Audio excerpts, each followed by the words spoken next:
Well, we've been on this journey for a few weeks as we talk about marriage and relationships. And I know it's been a difficult series for a lot of people for a lot of different reasons. And so thanks for sticking with me. I know we have all different kinds of people in the room when it comes to this, and all different journeys and all different stories. And I know at times it's been heavy. And so, again, thanks for coming along on this journey with me. Since it's been heavy, I thought we'll start with something a little lighter. And I found some quotes from some kids about love and about marriage. And so there's a lot of wisdom that can come from a little kid. So here you go. This is from Lynette, age 8. It says, dates are for having fun, and people should use them to get to know each other. Even boys have something to say if you listen long enough. Ricky, age 7, says, tell your wife that she looks pretty, even if she looks like a truck. It's true. It's true. Aaron, age 8, says, don't forget your wife's name. That will mess up the love. Aaron, age 8, says, be a good kisser. We talked about this. Have fun. That's good. Be a good kisser. It might make your wife forget that you never take out the trash. That's good. That's good. It doesn't. You're right. You're right. Natalie, age 9, says, don't say you love somebody and then change your mind. Love isn't like picking what movie you want to watch.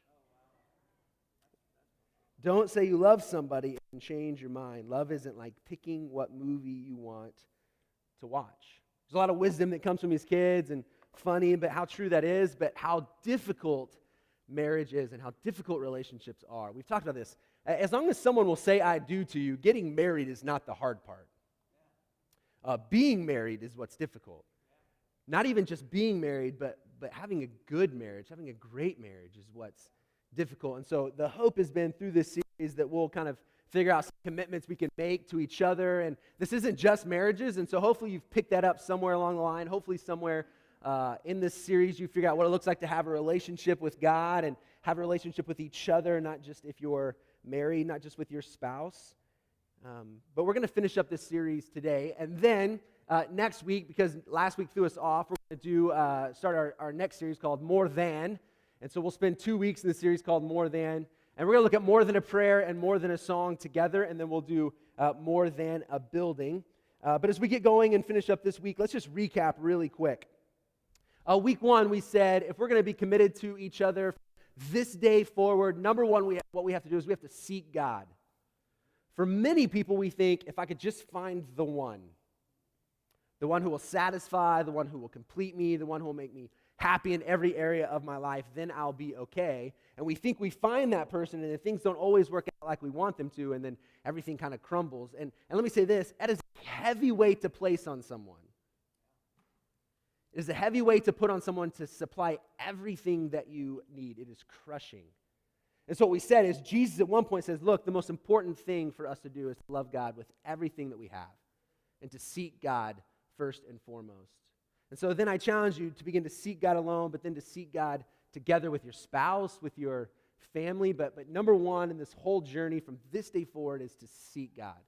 And then number 2, we said to fight fair. You're going to fight. We're broken people. We have difference of opinions. We get tired. We don't feel good. We get disturbed by things, and so we're going to fight. And so the goal was, well, how do we fight fair? How do we figure out how to be good at fighting? How do we put down the gloves, if you remember? If we put down the gloves and we don't just consume ourselves with winning when we fight, but we care more about our relationship when we fight. And so just real easy, I said, look, we're going to do 3 things. We're going to be quick to listen, slow to speak, and slow to become angry. A lot of things will change in your life if we're able to do that. And then week 3, we said we're going to have fun. When you got married, the idea, I hope, was that you were going to have fun. And so we talked about having this face-to-face fun, side-to-side fun, and a belly-button-to-belly-button fun. That we want to be intimately involved with one another, and that's important when it comes to marriage. And then week 4, last week, we talked about this idea of staying pure. That we don't want to give sexual immorality even a hit into our life. That we'll fight against anything that would get in the way of our relationship with our spouse, really in the way of our relationship with God. And then this week, we're going to say that we'll never give up. that we'll never give up. Now, even in saying that, I know for some of us in the room, you've been divorced. You've been divorced multiple times. We've all been impacted by divorce somehow or another. Either your parents, your children, a good friend, coworkers. I would guess that none of us are without the impact of divorce. But let me say this. I'm not going to assume anything about your divorce. I'm not going to make any assumptions. That's not fair. And so I don't know. You may have worked really, really hard at it, and the other person just wasn't willing to make it work. I'm not going to assume anything about it. Maybe you had your own thing to carry in it. Maybe you just made a mistake.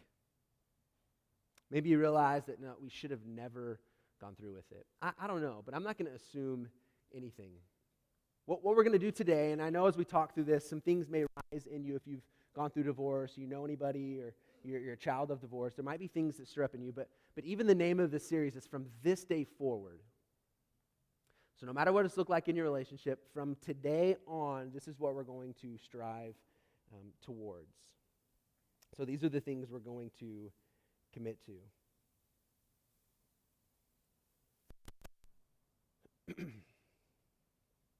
And so even as we say that, some of you may feel like you're completely alone in this. I've had those conversations. Look, I'm trying, I'm doing everything that I can, and the other person isn't. And so you may feel alone. You may feel like you're really trying by yourself. But let me say this, you're not alone. You're not alone. We're going to hear a story at the end today, but a part of their story is they kind of reached out to some people and they realized that they weren't alone. You're not alone. Several years ago, a couple of buddies and myself, we ran a marathon, and we went on this journey, and we trained for months, and then we went to Chicago, and we ran this marathon, which is 26 miles. It's crazy. And so leading up to it, I had some major knee issues, and I was really fearful of even being able to finish. And so I ran with my two buddies as long as I could, and I kind of got away from them. They took off from me, and they left me. And I was running along, and the thing about the Chicago Marathon is there is 1.5 million spectators who watch the Chicago Marathon. And so for 26 miles, there are rows of people who are cheering for you. And doing some research, they said what you need to do is you need to write your name on your bib. So everyone who runs wears this little piece of paper, and it's got a number on it, and they said everyone needs to write their name on the bib. And the reason for that is because as you run, people will yell out your name. And people say, Kyle, you can do it. You can do it. And there was something about hearing someone yell my name. There was something about hearing someone encourage me, and enough that it made me finish. One of the hardest things I've ever done. And so you might be in this moment where you feel like it's the most impossible thing that you've ever done. That you feel like it's completely hopeless. You literally might be on the path towards divorce. But hear me saying your name today. To not give up, not yet. To give it another try, to keep going. Because I honestly believe with God's help that we really can not give up. But let me say this. I'm not just talking about divorce today. Because there are a lot of people who will just hold on and survive until they die.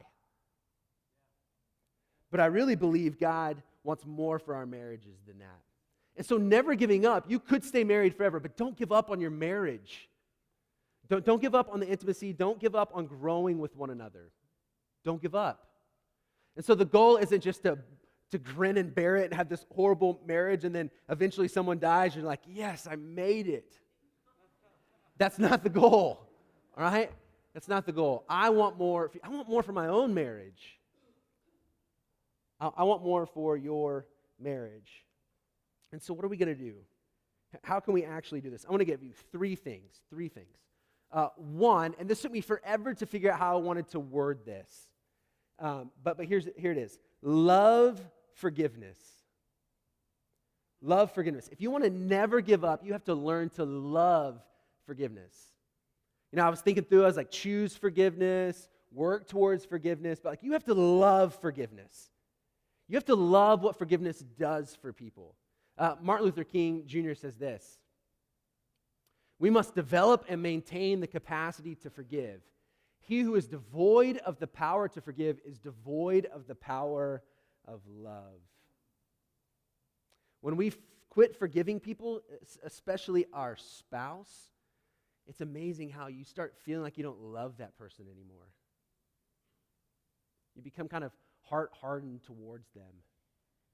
So we have to learn what it means to love forgiveness. Ruth Graham, who's married to Billy Graham, this: a happy marriage is the union of two good forgivers. If you know people who've been married for a long time, this probably comes out at some point. They've hurt one another a lot, they've made mistakes, but somewhere in the conversation, they'll probably say, look, we've learned to forgive one another. If we're going to not give up, we have to choose forgiveness. So the goal is to fight fair when you fight, but when those things come up, when we hurt one another, what happens afterwards is really, really important. How do you pursue one another after you hurt each other? There's been bad decisions, poor choices of words, your spouse not coming home when they need to. They've done something major that has really hurt the trust in the relationship. Things have happened, and I know that. But we have to learn what it means to love forgiveness. And so I know that you feel like they owe you something. When someone hurts you, you feel like they need to do something to repay you, that they owe you. And maybe they do. Maybe they owe you an apology. Maybe they need to quit giving excuses. But in a relationship, specifically a marriage relationship, the goal, the desire for us always needs to be forgiveness. We should always be moving in that direction. Especially, and I know not everyone in here is, but especially if you're a follower of Jesus. If you follow Jesus, then forgiveness should be a definition of who you are. It should define us. So listen to this. David, who writes a lot of what we know as the Psalms, we're going to look at something he says. If you don't own a Bible, we'd love to give you one. There should be one around you that looks like this. That's yours to take. There'll be page numbers for that Bible if you need a little help. But here's what David says. David's going to give this explanation of who he thinks God is, who the Lord is. And this is what it says. The Lord is compassionate and gracious, slow to anger, abounding in love. He will not always accuse, nor will he harbor his anger forever. He does not treat us as our sins deserve or repay us according to our iniquities. For as high as the heavens are above the earth, so great is his love for those who fear him. As far as the east is from the west, so far has he removed our transgressions from us. Look, there's this connection. It says, look, how great God's love is for us. And then it goes in, it says, it's so great, he's removed the mistakes, the sins away from us, as far as the east from the west. There could be no farther measurement from where the sun rises and the sun sets. That's how far God has removed our mistakes. Some of you have experienced that. You know what that's like to know that God has forgiven you. If not, I really hope that at some point that you will. That you'll understand that your sin is not too great. Your mistakes are not too great. That God's grace is available to you. That he will remove them because of his great love for us. So then us too, we have to figure out our great love for one another. Then forgiveness plays a part. And so what forgiveness really looks like is we don't hold on to things. Look, we did a whole message on this a few weeks ago in a series called Reset. All of our messages are on YouTube. I'd encourage you to go back and to listen to that one. It was week 4 of Reset. I spent a lot of time talking about forgiveness. But I've just dealt with enough marriages that this is one of those key points. That someone in the relationship gets to a point where they just can't forgive anymore. They can't forgive. Listen to this. This is what Jesus says in Matthew 5:23 through 24.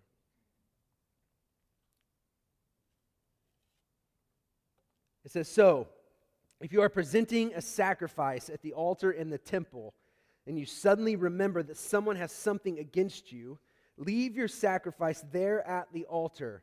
Go and be reconciled to that person. Then come and offer your sacrifice to God. Jesus saying, look, he's talking to the Jewish people.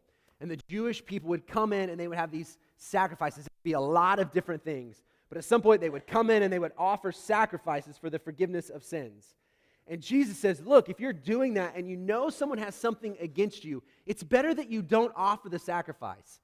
It's better if you don't just go through the motions. It's better if you don't just paint this picture of who you are. Go and take care of the relationship. So a lot of us, this probably happens a lot of Sundays. Something happens Sunday mornings, there's an argument, it's difficult getting the kids together, you lose an hour of sleep. Anybody this morning? And so this morning's rough, and we come in and we put on a smile, but we know the person we're sitting to, things were rough this morning. And Jesus says, look, this is what matters. This is one of the most important things before you just come in and present yourself all put together. You should make sure you're reconciled to each other. You should be forgiving one another before we just go through the motions. If we are going to commit to this, if we're never going to give up, then we have to begin to love forgiveness. Even if it means forgiving what seems unforgivable. It's hard. I'm not going to sugarcoat it. I'm not going to say just say a couple of words. It's really, really difficult. But look, if you are a follower of Jesus, this is what's been done for you. Do you think you deserve your forgiveness? There's like certain levels, and you're like, well, God, it's easy for me to accept because I know I didn't cross over into the really bad ones. No. We've been separated from God because of it. And God's great love, He forgives us. And so for us, we have to learn how to do this. We have to work towards it. Lots of conversations, lots of strength needed, given to us by God. But if you want to make it, if you not want to just make it, but if you want to have a great marriage, you'll learn to love forgiveness. Number 2, you've got to get rid of the contract. Get rid of the contract. Jesus has this encounter, Matthew 19, 3-6. It says some Pharisees came to him to test him. They were always trying to set Jesus up. It says they asked, is it lawful for a man to divorce his wife for any and every reason? Let me say this. When this was being asked, women were seen as property. Just like any animals you had, they were just seen as property. Basically owned them. So a husband would basically own his wife during this time. And if he ever got to a point where he said, I don't want you anymore, it was okay because they were just seen as property. So this is where the question is coming from. It says, haven't you heard, he replied, that at the beginning the Creator made them male and female and said, for this reason a man will leave his father and mother and be united to his wife, and the two will become one flesh, right? So for a couple of weeks, we did this little picture, and we said, look, this word united literally means glued together, right? It's in Genesis. It's in the very beginning, and now Jesus is referencing it. And what's really funny is he asked them if they've read it. But if they were Jewish, they had memorized it. It's not that they had just read it. They memorized it, and they knew it. And Jesus is like, hey, I think you've read this before somewhere. That the two are going to become one. They're going to be glued together, never meant to have been separated. He's going to say this, verse 6. So they are no longer two, but one. Therefore, what God has joined together, let man not separate. Ultimately, that was the plan. That was the plan. That a man and woman would come together and be united and be glued to one another, never trying to separate. It's not the plan. But look, we know in our lives a lot of things don't always go as planned. It's not just divorce, but it's how we use our money. It's how we run our business. I mean, there's a lot of things. It's not just marriage that we've seen God lay out, but there's a lot of things in our life that we see this is what God says, and then we don't do it. So I'm not just picking on this one thing. It's just a part of it. But Jesus, I feel it coming from his heart saying, look, this is the plan. These guys were stuck to the law, and could they have done it? Yeah, but Jesus is saying, look, the plan is that it should never happen. That the two are one, never to be separated. But here's where these guys were coming from, as they saw it as a contract. And they said, as long as my property, my wife, does what they're supposed to, then I'm good. I'm good. And so a lot of times marriage is seen that way. We enter into this contract and we say, as long as I still love the person, as long as they do what they're supposed to do, then I'm in. And we've signed a contract for it. But this isn't what God had planned. A contract is built on mutual distrust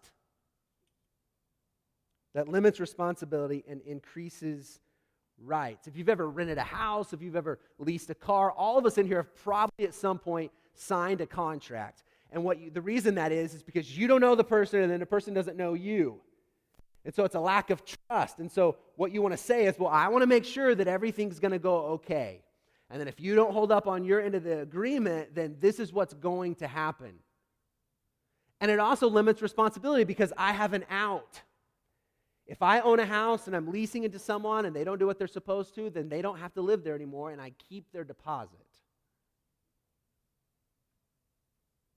But both parties have a part to play in the contract, and at any point one person breaks the contract, then there's an out. And so for a lot of people, that's kind of how we see marriage. As long as it still feels right, as long as the other person does what they're supposed to, then I'm in. But my hope is that we'll begin to see marriage as a covenant, not as a contract. In the Old Testament, this is what would happen. When a covenant was made, this promise was made, they would take these animals and they would cut them in half. And it was called a blood covenant. And they would cut these animals in half and they would divide them and then they would walk through them. And they would say, if I break my end of the deal, let this happen to me. That I'm good for it. That it doesn't matter what happens to the other person. It's about me. And me doing what I'm promising to do today. That's a covenant. And we have a covenant God. This promise that God has made to us, it's based nothing on you and your good works and how good you are. It's based completely on God's grace and what He's done for you. Just a little side note, just fast forward to when Jesus goes to a cross. It's the new covenant, and His body is broken, and He sheds His blood for you, and He does it and makes a promise for your forgiveness. And so for many of us, we need to get back to the idea that marriage is a covenant, not a contract. And if you are married, you probably at some point said vows in your marriage, in your ceremony. Now, this isn't what they said, okay? I'll just, for myself, my wife's name is Heather. This isn't what I said. I take you, Heather, to be my wife, to have and to hold from this day forward when things are going really well. As long as things are going well, I'm promising this. When we have enough money and finances aren't a stressor, that when you're well and not sick. My grandparents were married 65 plus years, and my dad and my grandfather developed Alzheimer's really, really bad. And my grandma would go and sit with my grandpa even when he forgot who she was. That's the promise, not just when you're well and not sick. As long as you take care of yourself and look like you did when you were 20. And you don't change. I had a little bit of hair when we got married, so Heather didn't realize I was going to be bald not too much longer after that, but she's in it. As long as I feel like it and life isn't difficult. Like that's not, I don't think you said that. I don't think you said, this is what you said probably. I take you to be my wedded husband or wife, to have and to hold from this day forward, for better, for worse, for richer, for poor, in sickness and in health, to love and to cherish, till death do us part. You made a covenant with someone. The promises you made to someone was not based on what they were going to do. It was based on the promises that you were making till death was to separate you. And that it ends with this, so help me God. Now that so help me God is not so help me God. It is a God help me. It is this, it's going to be difficult, so God, would you help me to do this? And some of you would say, look, I've tried, I've got nothing left. I'm doing my part in getting nothing in return, and I know that, and I'm sorry. And because I know that when you signed up for it, that's not what you signed up for. But if we could go back to week 1, in the midst of you wanting to quit, seek God. And you are, I know. Continue to seek God. Continue to try and fight fair. Continue to try and have fun. Continue to fight and stay pure. Paul says this in Romans 12:18. He says, if it is possible, as far as it depends on you, live at peace with everyone. So you, the power of one, the power of you doing what God has called you to do is what God is asking of you, not of your partner. You continue to fight. Last thing, number 3. Sow the right things. Sow the right things. And so we're going to begin to love forgiveness. We're going to get rid of the contract, and we're going to sow the right things. Paul, who plants these churches and writes them letters, he says this in Galatians 6, 7, and 8. It says this, do not be deceived. God cannot be mocked. A man reaps what he sows. The one who sows to please his sinful nature, from that nature will reap destruction. The one who sows to please the Spirit, from the Spirit will reap eternal life. What's he saying here? Well, what he's saying is if you sow good things, the odds are you're going to reap good things. So let's just look at our marriages. If you are self-seeking and you sow the seed of selfishness, then you're going to reap something from that. If you sow the seed of mistrust, then you're going to reap something from that. I have a small garden in my backyard, and it's about that time, and I'll go out and I'll work it, and I'll plant some seeds. Now, here's what won't happen. I'm not going to plant a zucchini seed and then wonder what's going to grow from it. There's this expectation that a zucchini plant's going to come up. I'm going to plant some peppers and tomatoes. I'm going to plant these things, and I'm going to know what's going to come up. And I'm going to work it, and I'm going to water it, and I'm going to take care of it because I know it's going to produce something. Well, we have to begin to learn that our actions, what we sow, matter. And so we hold responsibility for ourselves in that. And so you have to ask yourself, what's my responsibility in this relationship? Am I sowing good things? But not only is it important to sow the right thing, but it's important to sow in the right area. And this is what I mean by that. If you are giving too much energy, time, resources outside of your marriage, then you're going to reap something from that. And so we talked about seeking God as our one, but number 2, if you are married, should be your spouse. And anytime something comes in the way of that, it's going to have an impact on it. So anytime you love your job more than you love your wife or your husband, it's not good. So you need to sow into your relationships. You can't expect to work too many hours or do too many other things, your hobbies.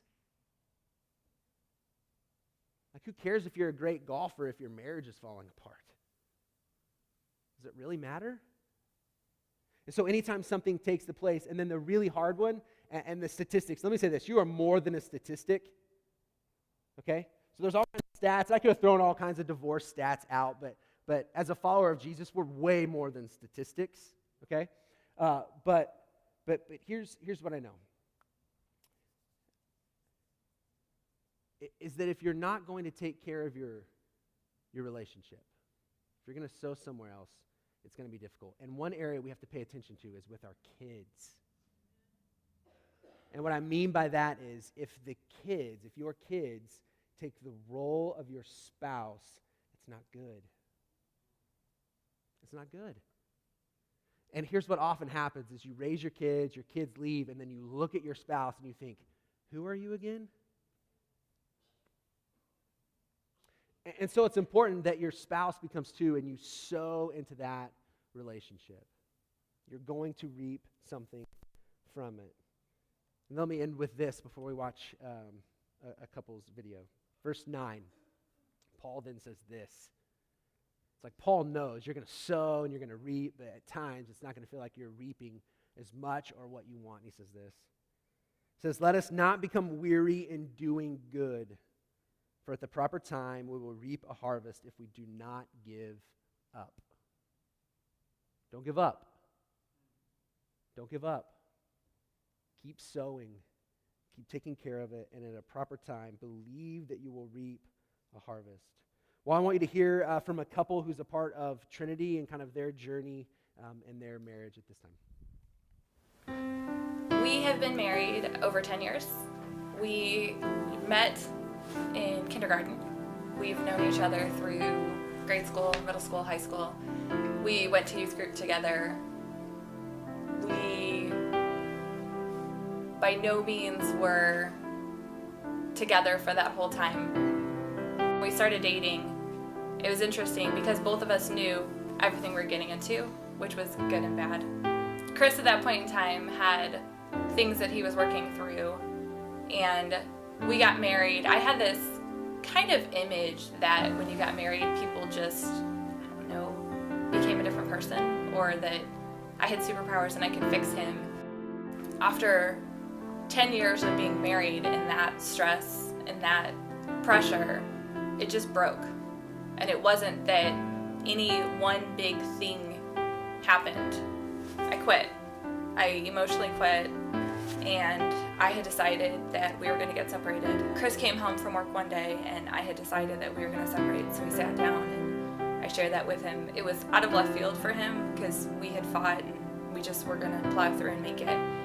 I decided that we needed 6 months apart to either figure out how to get along again or to move towards divorce.